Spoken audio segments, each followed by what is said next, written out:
Alam naman natin na napakahirap ng tungkulin ng isang sundalo. Sinusuong nila ang matinding bakbakan, maipagtanggol lamang ang soberanya ng bayan at kapakanan ng mga mamamayan. Ang lalaking nakikita ninyo sa larawang ito ay si Brooks Lindsay, 25 taong gulang at isang sundalo mula sa Mississippi National Guard.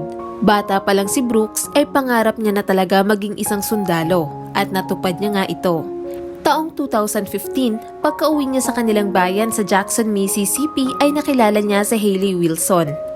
Unang kita pa lang ay naramdaman nila na itinadhana sila para sa isa't isa. Naging masaya ang kanilang pagsasama, kaya naman makalipas ang 2 taon ay nagdesisyon silang magpakasal. Naganap ito noong November 2017. Ilang buwan matapos ang kanilang kasal ay isang magandang balita ang kanilang natanggap. Ang balita tungkol sa pagdadalang tao ni Hayley. Napakasaya ng mag-asawa, hindi nila inaasahan na ganoon kabilis sila magkakaroon ng anak. Dahil nga wala pa silang alam kung papaano maging nanay at tatay ay uma-attend sila sa baby classes. Sinasamahan rin ni Brooks ang kanyang misis sa ospital para sa regular na check-up nito at ng kanilang unang supling. Makalipas pa ang ilang buwan na pagpapacheck up ay nalaman nila na ang kasarian ng bata sa sinapupunan ni Hayley ay babae. Dahil sa masayang balitang ito ay nagkaroon sila ng kaunting salo-salo. Subalit dahil nga sa trabaho ni Brooks ay kinakailangan niyang iwan ng kanyang pamilya upang magampanan ang kanyang tungkulin. Ang kanyang asawang si Hayley ay nakahanda na para sa mga ganitong pangyayari. Dahil sa simula pa lang ng kanilang relasyon ay alam niya na ito na ang pangarap ng kanyang asawa. At ang tanging magagawa niya ay ang ipagdasal at suportahan ito. Pero sa kabila noon ay umaasa pa rin siya na sana ay makapiling niya si Brooks sa araw na isisilang niya ang kanilang anak. Dahil walang kasiguraduhan kung makakauwi si Brooks sa importanteng araw na iyon, kaya bago ito umalis ay nagdesisyon sila na pangalanan ang batang noon ay nasa kanyang sinapupunan pa lamang. At ang napili nilang pangalan ay Millie. Ilang araw ang lumipas ay tuluyan na ngang umalis si Brooks. Baon ang pag-asang makakauwi ito kapag nanganak si Hayley. Ayon kay Brooks ay hindi pinapayagan sa kahit anong klase ng pag-uwi o paglisan sa tungkulin ng isang sundalo kung ang nanay at ang batang nasa sinapupunan nito ay nasa maayos na kondisyon. Dahil nga wala si Brooks ay mag-isa na lamang pumunta si Hayley sa ospital para sa kanyang check-up. Ayon sa kanyang doktor ay nasa maayos naman ang kondisyon nilang mag-ina kaya wala siyang dapat ipag-alala. Magkahalong emosyon naman ang nararamdaman ni Hayley. Masaya siya dahil nasa maayos sila ng kanyang anak, pero nalulungkot siya sa kadahilan ng hindi niya makakapiling ang kanyang mahal na asawa. Ilang araw ang nagdaan ay natanggap na ng mag-asawa na hindi makakauwi si Brooks at muli ay pumunta si Hayley sa doktor para sa kanyang check-up. Ngunit sa pagkakataong ito ay hindi inaasahan ni Hayley ang naging resulta. Ayon sa doktor ay nagkaroon daw siya ng pre-eclampsia. Ito ay isang kondisyon kung saan ang dugo ng ina ay patuloy na tumataas hanggang sa ipanganak ang batang nasa sinapupunan nito. Ang kondisyong ito ay maaaring makaapekto sa ibang organs ng kanyang katawan at kinakailangan itong maagapan. Pagka-uwi ng bahay mula sa ospital ay kaagad na tinawagan ni Hayley si Brooks upang sabihin ang resulta ng kanyang check-up. Sinabi niya rin ang mga maaaring mangyari sa kanyang panganganak at ang dahilan kung bakit mas maaga ito sa inaakala nila. Kinakailangan niya na rin bumalik sa ospital noong araw na iyon upang masimulan ang pag-induce sa kanya. Noong mga oras na iyon ay muling nabuhay ang pag-asa ng mag-asawa. Dahil may kinakaharap na komplikasyon ang mag-ina ay baka sakaling makauwi si Brooks. Tinawagan ni Hayley ang Red Cross upang sabihin ang kanyang kondisyon. Matapos nilang suriin ang medical records nito ay nabigyan ng pagkakataon ang kanyang asawa na makauwi sa loob ng 4 na araw. Napakasaya nilang dalawa. Pero wala silang kaalam-alam na sa mga susunod na oras ay mangyayari ang hindi inaasahan. Noong naaprubahan ang pag-uwi ni Brooks ay dali-dali itong kumuha ng tiket pauwi sa kanila. Mula sa kanilang campus sa Fort Bliss malapit sa El Paso ay kailangan niyang sumakay papunta sa Dallas. At mula doon ay sasakay pa siya ng eroplano papuntang Jackson, Mississippi.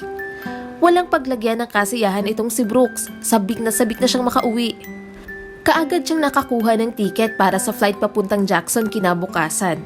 Subalit naantala ang schedule na ito.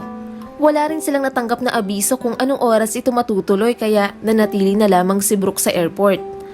Sa kabilang dako naman ay na-admit na si Hayley sa ospital. Pumutok na ang panubigan nito bandang 10:00 ng umaga na nangangahulugang malapit na itong manganak. Malapit na nilang masilayan ang kanilang anak.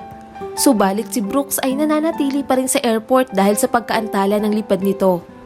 Bandang 2:00 na ng hapon ay walang pagbabago sa kanilang sitwasyon. Lumipas pa ang ilang oras ay 5:00 na ng hapon. Delay pa rin ang lipad ni Brooks, samantalang si Hailey ay tinitiis ang sakit ng pagle-labor hanggat kaya niya sa pagbabaka sakaling makakarating ang kanyang asawa. Ngunit dumating na sa puntong hindi niya na ito mapigilan at kailangan niya na rin itong mailabas dahil kung matatagalan pa ay baka magkaroon na ng komplikasyon. Sa pagkakataong ito ay wala na talagang tsansa na umabot pa si Brooks. Pinalitan na rin ni Hailey ang mga pangalan ng kanyang guardian mula sa pangalan ng kanyang asawa ay naging ang kanyang biyenan at stepmother niya na ito. Nakakalungkot dahil hindi makikita ni Brooks ang pinakahihintay niyang sandali bilang isang tatay.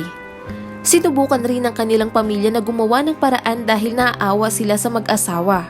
Ngunit wala silang nakikitang solusyon dahil bawal ang pagkuha ng video o picture sa loob. Pero sa kabila noon ay nagbabaka sakali pa rin ang nanay ni Brooks. Dahil alam niya kung gaano ito kaimportante sa kanyang anak ay palihim niya itong tinawagan. Habang hawak-hawak nito ang kanyang cellphone ay unti-unti niyang hinarap ang kamera kay Hailey. Di kalaunan ay napansin ito ng doktor. Mabuti na lamang at mabait ito. Naiintindihan niya ang sitwasyon ng pamilya kaya naipagpatuloy nila ang pagve-video call. Laking tuwa naman ni Brooks dahil kahit wala siya doon ay masasaksihan niya pa rin ang panganganak ng kanyang asawa. Subalit parang hindi talaga umaayon ang tadhana kay Brooks.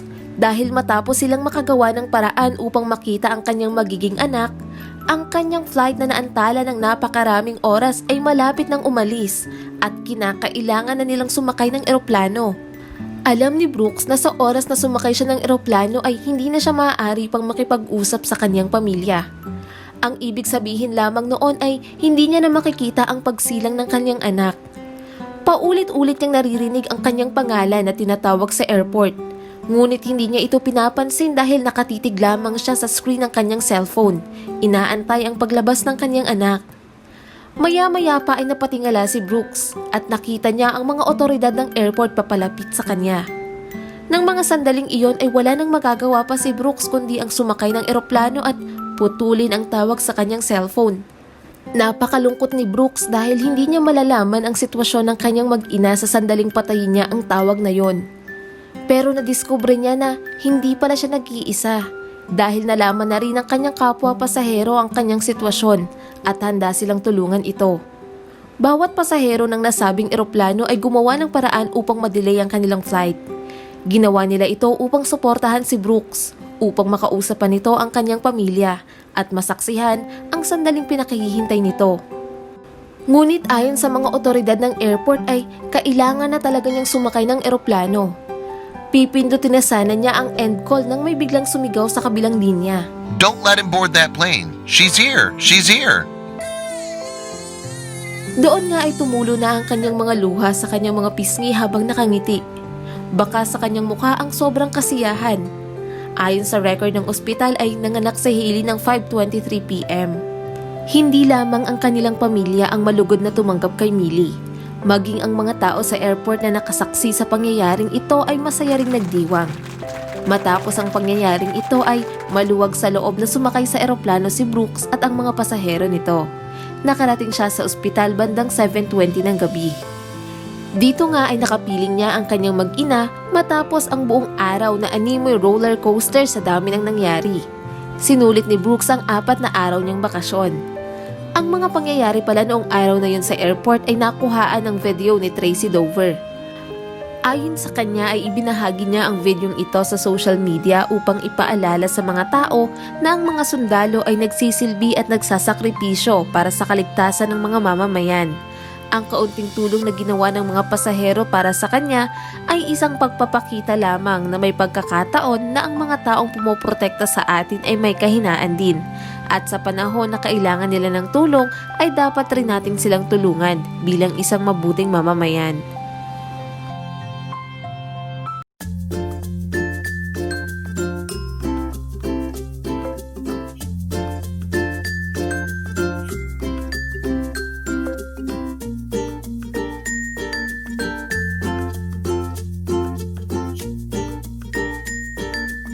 Maraming salamat sa panonood. Huwag kalimutang i-like and subscribe at pindutin na rin ang notification bell para updated ka sa mga susunod naming video.